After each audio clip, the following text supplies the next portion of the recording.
Hi అండి అందరికీ. ఇప్పుడు నేను కట్ చేస్తున్న బ్లౌజ్ అయితే ఒకసారి క్లియర్‌గా చూడండి. ఏందంటే ఒక సైడ్ అయితే వర్క్ వచ్చేసిందనమాట. హ్యాండ్స్‌కొచ్చేసింది. కానీ మనం అలా అదే విధంగా హ్యాండ్స్‌కు ఫోల్డ్ చేసి కనుక మనం కుట్టినట్టయితే మెయిన్ క్లాత్ వచ్చేసి హ్యాండ్‌కు చాలా జాయింట్ అయితే పడతా ఉంటదనమాట. అలాంటప్పుడు ఇప్పుడు నేను వీడియోలో చూపించిన విధంగా మీరు గనక కట్ చేసుకున్నట్టయితే మనకు ఈ లేస్ అంటే బార్డర్ వచ్చేసి మనకు జాయింట్ అయితే ఎక్కడ పడదనమాట. నేనేం చేశానంటే క్లాత్ మొత్తం 2 మడతలుగా ఫోల్డ్ చేశాను. మెయిన్ క్లాత్ వచ్చేసి లైనింగ్ ఆల్రెడీ ముందే కట్ చేసి పెట్టుకున్నాను. ఇలా 2 మడతల మీద మనము ఒక సైడ్ హ్యాండ్ అంటే ప్లెయిన్ ఉన్న సైడ్ అయితే నేను హ్యాండ్స్ పెట్టేసాను. అదేవిధంగా back part, front, shape belt వస్తదా లేదా అని ఫస్ట్ అయితే చెక్ చేసుకోవాలి. ఇలా చెక్ చేసుకున్న తర్వాత మనకు కంఫర్ట్‌గా వస్తది అని అనిపించినప్పుడు మనం ఈ విధంగానైతే కట్ చేసుకోవాలనమాట.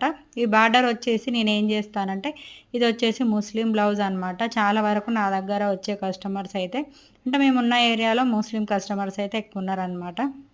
వాళ్ళ వాటికైతే ఇలాంటిదైతే చాలా ప్రాబ్లమ్ అయితా ఉంటది. క్లాత్ విషయం వచ్చేసి మళ్ళీ బార్డర్ ఎలా ఎయ్యాలో కూడా తెలవదు.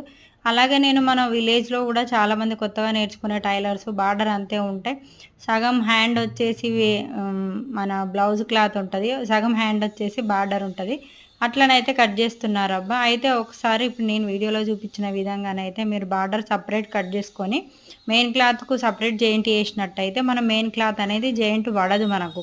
లైనింగ్ పడతది గానీ మెయిన్ క్లాత్ అనేది జాయింట్ పడదనమాట. బార్డర్ వచ్చేసి సెపరేట్ మనము హ్యాండ్‌కి జాయింట్ యేసుకున్నప్పుడు మనకు నీట్‌గా ఉంటది. మనకు హ్యాండ్‌కు స్టిచ్ చేసిన తర్వాత కూడా చేతికి మొత్తం చుట్టూతా రౌండ్‌గా వస్తదండి.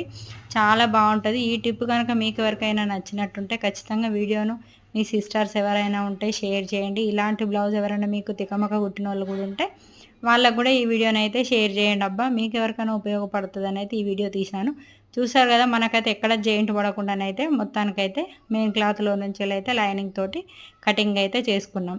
చూసారు గదండీ! ఇప్పుడు హ్యాండ్ ఎంత బాగా కనిపిస్తదో మనం అదే విధంగా హ్యాండ్‌కు గనక మనం లైస్ వేసినట్టయితే హ్యాండ్ చుట్టూ ఎక్కడ జాయింట్ అనేది పడకుండా ఉంటుందనమాట. వీడియో గనక నచ్చినట్టయితే ఖచ్చితంగా లైక్ అయితే ఇయ్యండి సిస్టర్స్. ఓకేనా?